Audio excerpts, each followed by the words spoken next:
Assalamualaikum warahmatullahi wabarakatuh.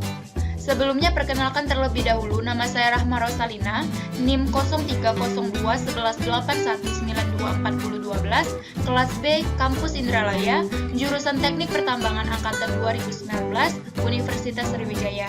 Saya membuat video ini sebagai syarat untuk menyelesaikan ujian akhir semester mata kuliah Geofisika Tambang. Di sini saya akan menjelaskan tentang salah satu metode geofisika, yaitu metode geomagnetik. Sebelum kita membahas lebih lanjut lagi, apa itu metode geomagnetik? Kita harus mengetahui dulu apa definisi dari geofisika. Geofisika adalah ilmu yang mempelajari tentang bumi yang menggunakan parameter-parameter fisika. Dalam hal ini yang menjadi target adalah bumi bawah permukaan. Parameter-parameter fisika yang digunakan adalah parameter mekanika yang meliputi metode seismik, gaya berat atau graviti, dan geomagnetik. Nah, untuk metode geomagnetik adalah salah satu metode geofisika yang digunakan untuk survei pendahuluan pada eksplorasi minyak bumi, panas bumi, atau geotermal, batuan mineral, maupun untuk keperluan pemantauan monitoring gunung berapi. Selanjutnya itu ada prinsip dan teori dasar metode geomagnetik. Untuk dasar peninjauan anomali dari metode geomagnetik, yaitu adalah gaya kolom antara dua kutub magnet P1 dan P2 yang berjarak R dalam satuan cm atau M dalam bentuk persamaan gaya kolom di bawah ini. Untuk F ini adalah gaya kolom, satuannya adalah N, yaitu gaya yang bekerja di antara dua magnet dengan kuat medan magnet P1 dan P2. P1 dan P2 ini adalah banyaknya muatan magnet pada dua kutub tersebut. Sedangkan lambang ini adalah konstanta permeabilitas medium sekitar. Dalam ruang hampa basarnya adalah 1. R kuadrat adalah jarak antara kutub P1 dan P2. Satuannya adalah M, sedangkan R vektor adalah vektor satuan. Selanjutnya itu kuat medan magnet. Kuat medan magnet adalah besarnya medan magnet pada suatu titik dalam ruang yang timbul sebagai akibat sebuah kutub yang berada sejauh R dari titik tersebut. Kuat medan magnet pada suatu titik yang berjarak R dan M didefinisikan sebagai gaya persatuan kuat kutub magnet. Dapat dituliskan dalam persamaan kuat magnet berikut ini. Di mana H itu adalah kuat medan magnet dan M itu adalah kutub khayal yang diukur oleh alat. Satuannya adalah M. Selanjutnya itu ada momen magnet. Pada kenyataannya, kutub-kutub magnet selalu muncul berpasangan atau dipol, di mana dua kutub berkekuatan plus M dan min M dipisahkan oleh jarak I.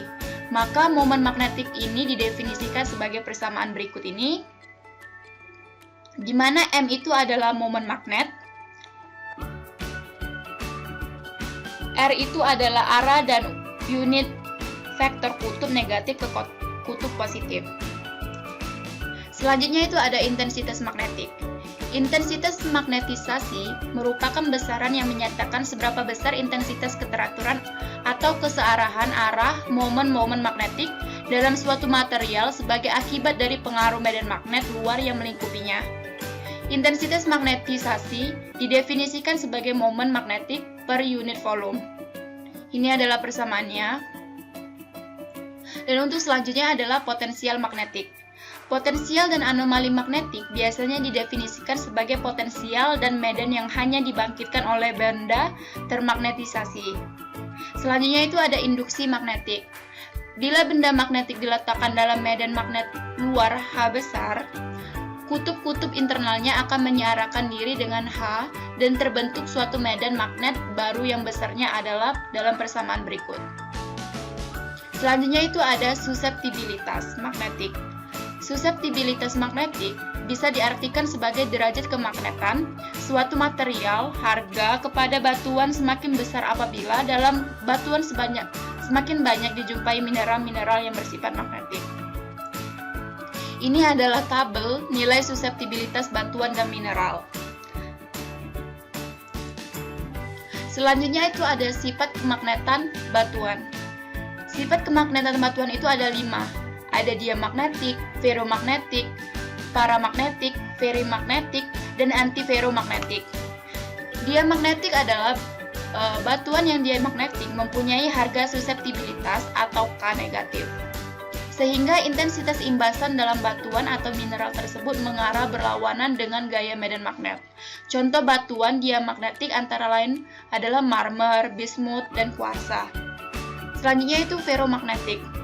Atom-atom dalam bahan ferromagnetik memiliki momen magnet dan interaksi antar atom-atom tetangganya begitu kuat, sehingga momen semua atom dalam suatu daerah mengarah sesuai dengan medan magnet luar yang diimbaskannya. Contoh dari batuan ferromagnetik itu ada besi, kobalt, dan nikel. Selanjutnya itu ada paramagnetik. Mineral paramagnetik itu mempunyai kerentangan magnet positif dan akan mengecil sesuai dengan menurunnya suhu. Sifat-sifat paramagnetik akan timbul bila atom atau molekul suatu batuan atau mineral memiliki momen magnet pada waktu tidak terdapat medan luar dan interaksi antar atom itu lemah. Contoh batuan paramagnetik antara lain piroksen, olivin, garnet, dan biotit. Selanjutnya itu ada ferimagnetik. Bahan-bahan dikatakan ferimagnetik bila momen magnet pada dua daerah magnet saling berlawanan arah satu terhadap lainnya. Contoh dari ferimagnetik itu ada titanium. Yang terakhir itu ada antiferromagnetik. Suatu bahan atau material akan bersifat antiferromagnetik pada saat kemagnetan benda ferromagnetik naik sesuai dengan kenaikan temperatur yang kemudian hilang setelah temperatur mencapai titik pure. Contohnya adalah hematit. Nah, ini ada kelebihan dan kekurangan dari metode geomagnetik. Kelebihannya itu, metode ini sensitif terhadap perubahan vertikal, umumnya digunakan untuk mempelajari tubuh intrusi, batuan dasar, urat hidrotermal yang kaya akan mineral ferromagnetik, struktur geologi. Mineral-mineral ferromagnetik akan hilang sifat kemagnetannya bila dipanasi mendekati temperatur pure. Oleh karena itu, efektif digunakan untuk mempelajari daerah yang dicurigai mempunyai potensi geotermal. Yang terakhir itu ada data acquisition dan data processing dilakukan tidak serumit metode gaya berat. Penggunaan filter matematis umum dilakukan untuk memisahkan anomalinya. Kekurangan dari metode geomagnetik ini, setiap jenis batuan di bumi walaupun dalam pengklasifikasian atau penamaannya sama, dapat saja mempunyai sifat dan karakteristik yang spesifik akibat peristiwa geologi yang dialaminya, sehingga bisa memberikan data yang didapat bisa berbeda dengan kenyataan yang sebenarnya di bawah permukaan. Nah, ini ada alat untuk mengukur medan magnet, dinamakan magnetometer. Hasil pengukurannya adalah medan magnet absolut. Ketelitiannya biasanya sampai 1 nanotesla. Cara mengukurnya bisa dengan magnetometer portable, alat digendong seperti tas punggung. Bisa dengan aeromagnetometer yang digandeng dengan pesawat dan menggunakan kapal laut. Prinsip kerjanya menggunakan presesi dari proton. Selanjutnya itu ada pengukuran metode geomagnetik. Yang pertama itu ada akuisisi data. Akuisisi data ini merupakan tahapan yang penting karena dalam tahapan ini terdapat kesalahan akan mengakibatkan tahapan berikutnya menjadi sia-sia. Pengukuran dengan metode ini memiliki kesensitifan yang cukup tinggi terhadap sumber medan listrik maupun medan magnet yang ada di sekitar titik pengukuran. Sehingga kita mengambil data harus meminimalisir medan magnet dan medan listrik. Ini gambar ini adalah grid pengukuran metode geomagnetik. Selanjutnya itu ada tahap pengolahan data. Pengolahan data adalah semua proses yang dilakukan terhadap data lapangan meliputi koreksi-koreksi, contouring, dan analisa. Ketika pengambilan data di lapangan, maka akan tertangkap medan magnet total bumi. Dan data lapangan yang sudah terkoreksi akan dibuat peta kontur daerah penelitian. Pembuatan peta kontur dilakukan dengan bantuan software Surveyor 10. Yang pertama itu ada koreksi IGRF, yang kedua ada reduksi ke bidang datar, selanjutnya itu ada kontinuasi ke atas, reduksi ke kutub, dan pemodelan geologi. Yang selanjutnya adalah tahapan interpretasi data.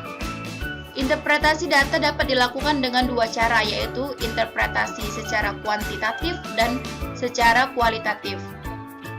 Interpretasi kualitatif didasarkan pada analisa peta kontur anomali lokal, sedangkan interpretasi kuantitatif dilakukan dengan bantuan program Map2Desi.